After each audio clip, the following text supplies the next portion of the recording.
Have you ever had someone tell you, you're not the main character, Jesus is? Look, we get it, but what if God has a better understanding of your identity than you do? Navigating main character energy today on the Clearview Today Show.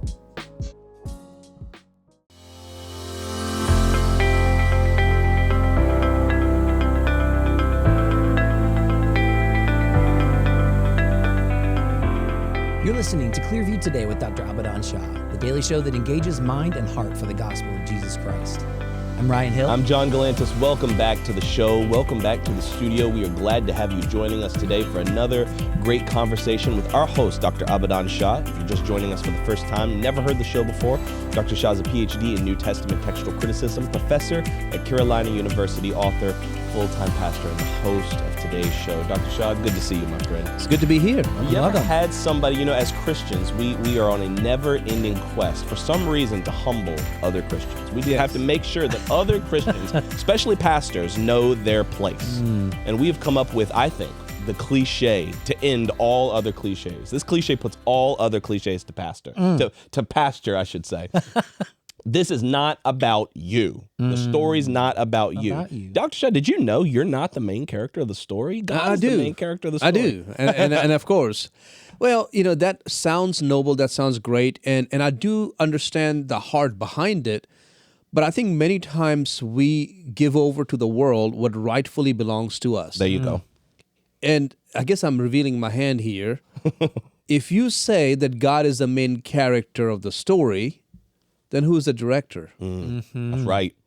Because somebody's got to sit in that director's seat. So unless you have this whole, divided trinity where God is instructing God, it doesn't work. That's right. What if God is the director and you are the character? Right. It's like you said, it sounds very noble and it sounds very humbling, but you also got to remember every main character that you fall in love with, Luke Skywalker, Indiana Jones, Harry Potter, it doesn't matter. Whatever main character you love, they do what the author tells them to do. That's right. They all had a director. Yeah. Think about theater. Like we're putting on a performance this weekend. Maybe we can talk about that in just a minute. But the main character of the story, if they get up on stage and do what the director says not to do, or doesn't do what the director says to do, guess what? You're not going to be the main character for very long. That's very true. That's a disaster. Yeah, absolutely. And so I think it's really cool. We're using this illustration to sort of turn on its head this illustration that's been given. But also, Dr. Shah, it has some theological applications for our lives. Oh, absolutely. The heading of today's discussion is really about identity. What is identity? Right. Now, Brian Rosner, who is a biblical theologian, he is a scholar, he's from Australia, and actually he is teaching in Australia, and he wrote a book a few years back called How to Find Yourself, Why Looking Inward is Not the Answer. And in this book, he says that our culture is suffering from what's known as identity angst. Angst, A-N-G-S-T. Means this turmoil, this frustration, this inability to know who you are, identity angst. And if you wouldn't mind, let me read to you what he writes here. He says, I have had countless conversations with people of all ages in a variety of circumstances who are wondering who they really are. People who've been laid off, people whose parents have died, people whose online identity leaves them feeling like a phony. People who feel deflated by their aspirations for life not coming to fruition. People who feel diminished by all-consuming responsibilities for children or parents. People who feel lost at sea in our rapidly changing world. And then he concludes, identity angst is on the rise in the 21st century. Wow. Yeah, he sounds like he's got a good grasp on it, and I think he's hitting on something. All of us are eager to try to find out who we are. And it's one of those weird things because who you are, especially in Christ, is already in you. It's something that you already have, and yet we're so willing to look elsewhere for it. That's sort of the world's mantra is go find yourself. Go discover who you were meant to be, who you were designed to be. And when you divorce that from God's plan for your life, then you're going to have some half-concocted just kind of mess of who you think you ought to be, who the world says you should be, who you are in other people's eyes, but you're not looking to your author. You're not looking to your director to maintain the... Well, it sounds very Disney. Yeah. But it also sounds like very like 2024, 2025. Oh, yeah. Disney, like where, like I'm thinking about that Snow White movie that came out that everybody couldn't stand. Yeah. Where they were like, this isn't about Snow White singing songs and just loving life. This is about Snow White discovering what type of leader and warrior she was always meant to be. And it was like, what? I think you didn't see. If you're making a movie about somebody discovering the warrior they were meant to be, fine. But don't make it Snow White. Well, that's sort of the thing. It's like we're putting this story of finding your identity in stories that don't need it, and so also in our lives. That's right. Yeah. So, at one time, this whole identity angst would come about, as Brian Rosner calls it, at the cuspity points of life. Cuspity. I don't even know if that's a real word. I don't know. Yeah. It doesn't. But he made it up, and it's a sounds word legit. now. It's one of those words where when someone Cuspity. says it, you nod, you go, yes, of course. Yeah. Of course. According to him, is the anxiety associated with reaching the precipice of so-called the cusp ages. So you have ages like 40-year mark or 50-year mark or 60-year mark. This is the time, like let's talk about the 50, 60-year mark is when you you start visiting leather shops and you get yourself that leather jacket, Yeah. Right. And then you It's gotta start, have the fringe. yes, and then you start looking for a Harley. Yeah. Snakeskin boots. Yes, and then you sell off your nice good truck, Right. and start driving a Mustang. Right. Absolutely. Right. Something is up. It doesn't get good gas mileage, but it sure looks nice, and it's going to impress all the 20-year-olds. Yeah. So have you known people to do that, like in life? Oh yeah. I mean, people do that, and some do it just so they can have other people say, "Oh man, he is so cool," or "She is so cool." Yeah. And here's the problem: that instead of just happening at that 40, 50, 60-year mark, now it's happening across the age range. So you have teenagers having identity issues. You have young adults having identity issues. You have people in their 30s, 40s, 50s, 60s, 70s. Like the midlife crisis is a thing of the past. It's Now no it's just longer midlife. everybody got their own crisis. Yeah, which points Yeah. to a deeper problem with our society and looking to define who we are. That's trickling down into the teenage years as social media creeps in, and you're looking to people around you. You're looking to these influencers. You're looking to what this kind of idealized version of a teenager ought to be. All the way up to 70-year-olds. You know who are what's funny? comparing like, what is your retirement plan? What does your yacht look like? What is your motor? I mean, are you happy? Are you Right. happy? I mean, it's like in your mid-70s, you're asking that question, are you happy? What does that mean? Right. Means, are you about to change your life? Are you going to walk away from your family, your marriage? And people are doing that. I'm not saying across the board, thank God. It's not like every person in their 70s is now calling off their marriage and filing divorce. No, it's not. But it is happening enough to go, that's crazy. Yeah. It sounds funny when you talk about it, like on this side, like 20-something-year-olds are having identity crisis.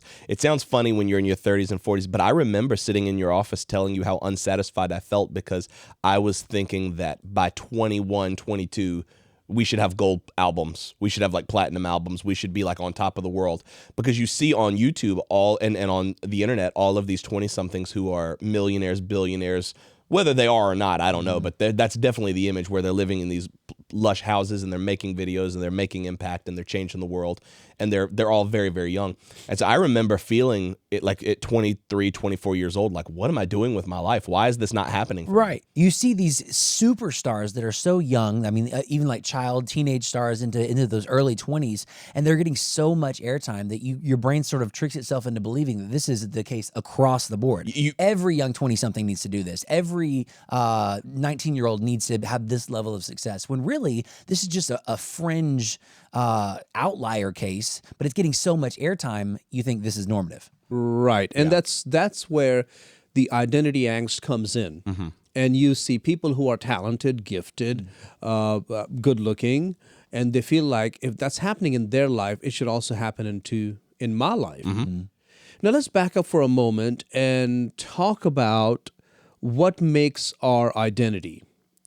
Again, I've got this information from people like Brian Rosner, Carl Truman, who have written on identity issues, especially with regards to how the Bible defines it.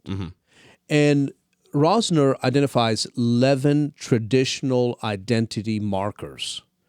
11 traditional identity markers. So what do they look like? Well, if you look at this circle, and maybe we can have it in our show notes as well.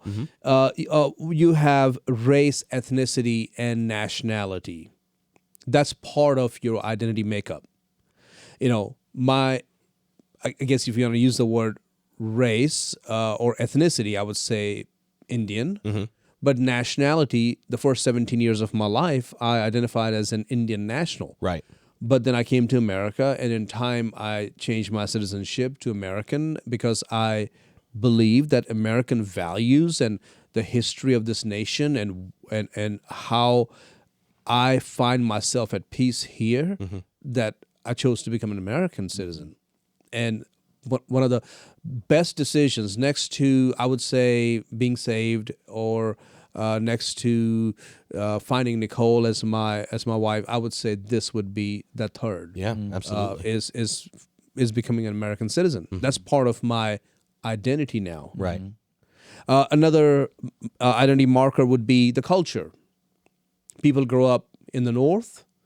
They grow up in the South. Would you say they're different cultures? Extremely different, yeah. They're different. I mean, there's a lot of things that are similar, a lot of things that make us who we are as Americans, or if you served in the armed forces, there's a lot of commonalities, but there is a different culture. Oh yeah, if you visit New York City for a week, I've only ever been to New York once for a week, and it's enough to tell you it's a very different. Now, if you go further into New York State, just know this: it's not the same as New York City. That's a great point. We went on a trip with the high schoolers to Boston on a mission trip, and you hear like Boston, they're kind of like harsh, a little rough around the edges, but that was not our experience at all. But we were not in like the heart of the city either. Right. We were in kind of some outlying boroughs of the city of Boston. Right. And people were so nice, so friendly. So hot. The accent may have been different, but personality would be like just down south right here in our small town. Right. Yeah. But had we been in like the heart of downtown, maybe it could have been might different. have been different. Yeah, sure. Also, part of your identity marker would be something like gender and sexuality.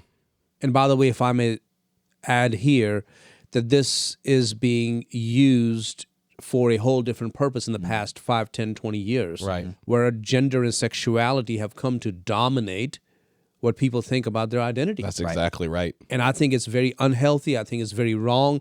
And most who are using gender and sexuality are using it in the wrong way. And it's not good. Physical, mental capacity. That's also part of your identity marker. Yeah. How strong you are, or just what limitations you have. Yes. Or athletic or not. Or mental capacity. We're not going to go there. Family of origin. That makes a difference. True. Yeah.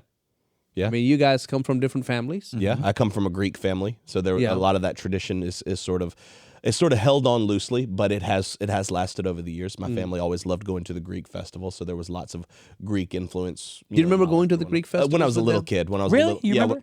When I was a little kid, they did the dancing on the tables and throwing the plates down, because we went to Greece, and you've been to Greece. Yeah. The whole throwing the plate that was there. Yeah. They did that. They would break. I think they were like breakaway plates, but that was a thing. They would get on the tables. Oppa! I remember hating the food. You didn't like the food? I liked it as an adult when we went to actual Greece. When I was a little kid, no, didn't like it at all. Did not like the food. None. It was like, I am American. There was a Please, flea can I have a market. grilled cheese? There was a flea market across the street that sold pizza, and every year I got my cousin to take me across the street to the flea market to get pizza, because he didn't like it either. Oh, really? Yeah, nah. But I definitely remember it. Yeah. And you grew up in Charleston, South Carolina. I did. So beach town. I mean, the beach was very much a part of our life. It was not uncommon to work in the afternoon and go to the beach in the morning, because you didn't really have to plan ahead. You could just go to the beach for an hour, half an hour, and just go back home. Beach was just kind of part of. It was just part of life. It was like going to the pool. That's fun. That is kind of cool. Free pool. Yeah. Yeah. A few more wildlife critters around there, but Yeah. we loved it. I mean, so moving up here, that was an adjustment where the beaches, you got to plan ahead, and that's a trip, and we're probably maybe thinking about staying overnight if we're going to the beach. Whereas growing up, it was, hey, we're going to the beach for 30 minutes. That's funny. You know, I think about your family of origin, because of course they were Christians living in India, which means they really stood out. But also that your family was all educators. Yes, they were. Both mom and dad were in education. Dad was more on the college level, math and science. Mom was an elementary school principal in the public school system in India. Yeah, and it makes sense that you've devoted the majority of your life to academics, being that that's where your family was at. I thought every person in India, and of course India has that reputation of being very education-minded people, but just know this, that's not every Indian family in India. There are a lot of them, but that does not mean the majority of Indians are just nothing but studying all day. No. Majority of the ones I saw growing up in my hometown were on the streets, goofing off, hanging out, wasting ball in the street, wasting time. That's what they did. Did your parents let you waste time and goof off in the street? Ooh, no. They no. I mean, did I do it? Yes, but they didn't like it. They did not like that one bit. I mean, my friends would be come to visit me, and they would stand. If you ever been to my home. Where I grew up, there was like a driveway, which was not very, very long. I would say, just maybe 50 yards driveway from the gate to the house. And I would stand by the gate with my friends. Why gate? Because, you don't want mom and dad to hear everything you're talking about. Of course. And my mom would come out and, embarrass me and embarrass she was like, now your friends have already studied for everything. That's why they're here. You haven't studied. You haven't been, are not ready for your test. They'll go ahead and study. And my friend's looking at me like, if you close your eyes right now, can you see her walking down that path to come? No, she would just open the front door and say that. Just oh man. I mean, it was a knife, because what she's saying is those guys have no desire to study, and you're hanging out with them. And you're not going to study either. So I'm like, I got to go. Yeah, you know how to read between the lines. What that means is time to come on in. Yeah, mom knew what she was doing. Yeah, she was embarrassing them and me. That's a classic mom move. Oh, gosh, that's yes. fantastic. Yes. Relationships. Yeah, that's also, age, which generation you grew up in. That is also part of what makes you you. Great point. I've known people in our church who are now helping their aged parents who are in their late 80s, 90s. And one of the things they tell me is, man, it's hard. Yeah. Because my mom, my dad, they want to keep everything. I want to throw things away because we know if they're going to come live with us or they're headed to a nursing home or whatever, assisted living, some of these things have to be thrown away. But mom does not want to throw anything away. That's my mother. Yeah. That's my mother. I'm that way, which I think I go a little bit too on the extreme, where I'm like, if this is an inconvenience in any way, chunk it away and we'll get a new one when I'm ready to. And my parents, both of them, my dad a little bit, but definitely my mom are like, no, you might need that in a couple years. Yeah, who knows? You may want to hang on to that. They have a junk drawer full of cords, like old phone chargers that are obsolete completely. They can't even charge any phone. We had a junk drawer growing up. Oh my gosh. 100%. Still there. But that's funny because your parents are not in their 80s. No. So there's something else that has happened. Maybe one of their parents made a big impact on their life, or just somehow convinced them. Because your mom is not she's in her 90s. Yeah, no, she's in her 60s. How did that happen? I don't know. Could have been her parents, but I think her parents had a junk drawers too. They had ketchup packet drawers where anytime you ate out, you would take the ketchup packets home and put them in the ketchup packet drawer. Now, full disclosure, we have a Chick-fil-A sauce tray in our home. Oh, really? We absolutely do. We'll get some extra and then just stick it up there for when we have I remember that food at home. We're like, grab one of them. Meanwhile, why is this ketchup brown? Well, now you're spoiled. You can buy it in the store, but for a long time you couldn't get Chick-fil-A sauce anywhere other than Chick-fil-A. So really? We had to hoard it when we could. So that's Did your also parents hang on to stuff? Oh yeah. They're not. But then again, I grew up. Of course, my dad, if he was still living today, he would be in the late 80s. He would be in his late 80s.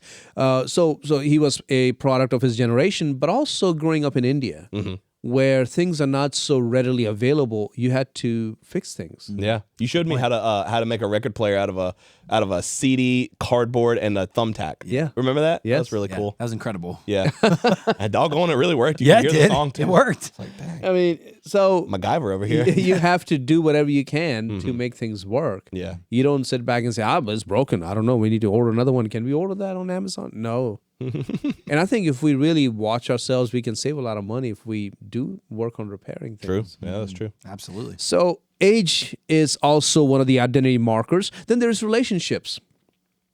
Kind of goes along with the family of origin, but it's different because relationships involve relationships with people in your family, but also relationships with your neighbor, relationships with your friends at school, relationships with people in church, relationships as in past relationships, dating relationships, marriage relationship, people you've been divorced, the past ex relationships.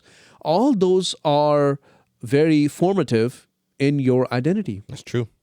So that also is a very important identity marker. If relationships have been bad, then it's going to impact how you see life, how you see people, How you trust people. how you trust them, whether or not you have a guard up with Yeah. people. All that makes a difference in your identity. Yeah, that's hugely important for us to think about. Who are the people in our lives who have influenced and are influencing us? You were actively shaped by our relationships, like you said, family, but otherwise, the friends who come in your life, the mentors that you have. Yeah. We've shared this on the show, but Dr. Shah, you've impacted us tremendously. That's true. In the more than decade that John and I have been working here, and David as well. Our thinking has been changed. Our worldview has been changed. And it's because of you pouring into us and investing in us and helping guide us as we, grow and develop and mature on our own. That's true. Thank That's you. why- And I hope for the best. Yes, Yes, absolutely. That's why your parents tell you when you're young, they sort of have a hand in who you hang out with. Yeah. If you got good parents, they're not going to let you hang out with friends or peers that are going to lead you down the wrong path because they know how relationships affect you. Right. We're going to talk about that later on. But in our culture today, the narrative, the past narrative is being rewritten. We call this revisionist history, where if your parent kept you from spending a night at someone's home that you did not really know, but since they invited you, you're going to go, and your parents said, I don't know them, and so you will not be going there. What? But everybody else is going. I'm going to look weird. Now he's being nice, and they come from a good home.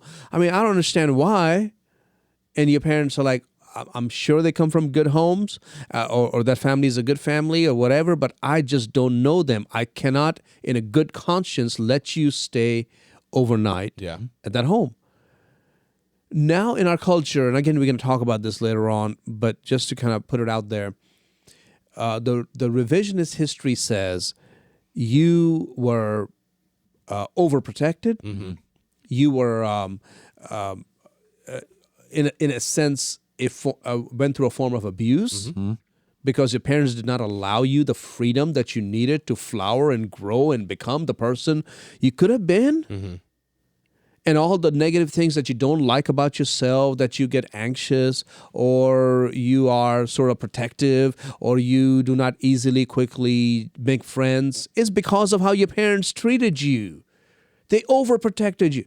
And so history or narrative is being rewritten. Yeah, it's a big problem.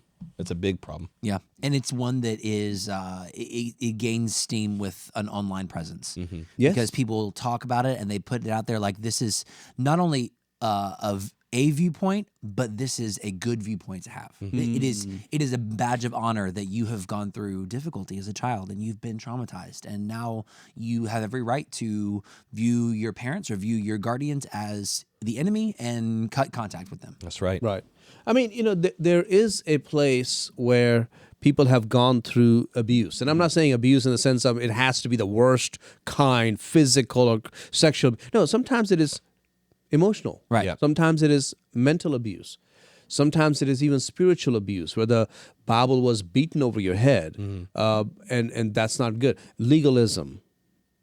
You're going to do this, do this, do this, do this, do this. And if you don't, then you are not loved. You're not accepted. You are shunned. That's not a good thing either.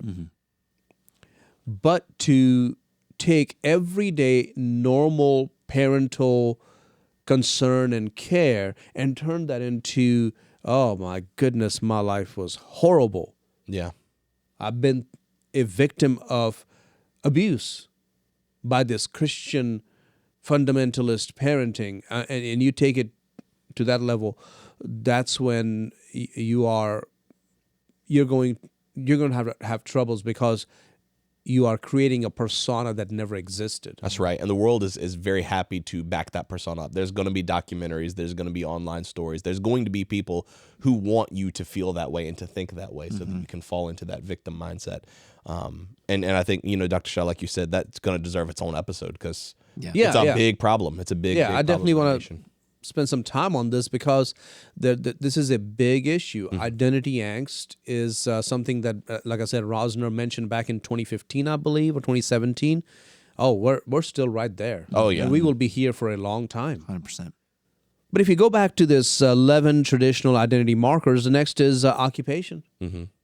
Some people are called to be more hands-on. Others are more intellectual workers. Some like the medical field. Some love mechanics. Some like artistry or literary works. Some are more into landscaping. Yeah. The different occupation that make you who you are. Like for me, I like doing things out in the yard, but landscaping is not something that gives me energy. No, it's not who you are. Yeah, it's not. It's not because I hate the outdoors. I love the outdoors, but that's not going to give me energy. Yeah, Right. I agree with you. It's not something I'm passionate about. Possessions. If you come from a home where everything was readily available to you, you never had to worry about what are you going to eat or what are you going to wear and all those kind of things, versus coming from a home where there were lots and lots of hand-me-downs. There are times that you went without food, those kind of things. And there are people who've gone through that, and it does impact their identity. Yeah, that's true. Their personality. That's true. It starts to affect their mannerisms and how they see life and how they see the world. Yeah, that's such a huge thing to deal with and process in formative years, especially. Yes, of course. As your worldview is being shaped, as your perspective on things is being shaped. Yeah. And the last two I want to mention, and our time is running away here. It really We're got gonna away have to from us today. Make a break here, is religion and then personality and character. Religion. Man, what a huge difference does that make in a person's identity. Monumental. My dad grew up in a Muslim home, so it definitely impacted his identity. But he did not grow up in a Muslim home as in a radical Muslim home or a Muslim home in the sense of somewhere out in the Middle East. No, he grew up in an Indian, affluent, educated Muslim home. Very wealthy, very educated. Their family, or our family, I should say, but we got cut off when my dad became a Christian, had universities and colleges that they built. Still there to this day. Wow. And so they came from that education mindset. But it definitely impacted his identity. And for me, I grew up in a Christian home, a pastor's home. So that impacted my identity. Working for the Lord or doing things in the church just comes naturally to me because that's what I did. That's right. Some people haven't grown up in that kind of an environment, so it's not the same for them. And then personality and character. If you grew up in a setting where you saw people lying, or you grew up in a home or around people who misrepresented the truth and did things underhandedly, a lot of backstabbing and a lot of gossip and backbiting went on, it's going to impact your mindset. Now, just do understand before we close here, Christ can change everything. And there's healing, there's hope through the Holy Spirit, through the Word of God, through the truth. But this will be a fight. Oh, yeah. Oh, yeah. And we want to dive into that more. So make sure you tune in. If you're listening on the radio, especially, tune in same time tomorrow because we want to talk about this a little more. That's right. Thanks to our sponsors for making today's episode possible. And don't forget that you can support us by subscribing to the show on iTunes, Spotify, Pray.com, Apple Podcasts, wherever you get your podcasting content from. And you can always support us financially at abidanshah.com/give. John, anything you want to close with today? Yes, definitely want to let you guys know that that we are going to be on TBN Plus starting on December 18th. That is our launch date. So we want you guys to go ahead, make a TBN Plus account. They've got lots and lots of great Christian programming, lots of great Christian talk shows. And Clearview today we are very happy to be one of the Christian talk shows on TBN Plus. Also, our Apologetics Conference is coming up March 28th. That's here at Clearview Church. We want to see people from all over the country flying in. And there are people flying in, by the way, to be part of this Apologetics Conference. You can get all of your tickets at clearviewbc.org, and that is the website, right? Yes. And so early bird pricing is still available all throughout the month of December. Start of the new year, the pricing is going to change. We love you guys. We'll see you tomorrow on Clearview Today.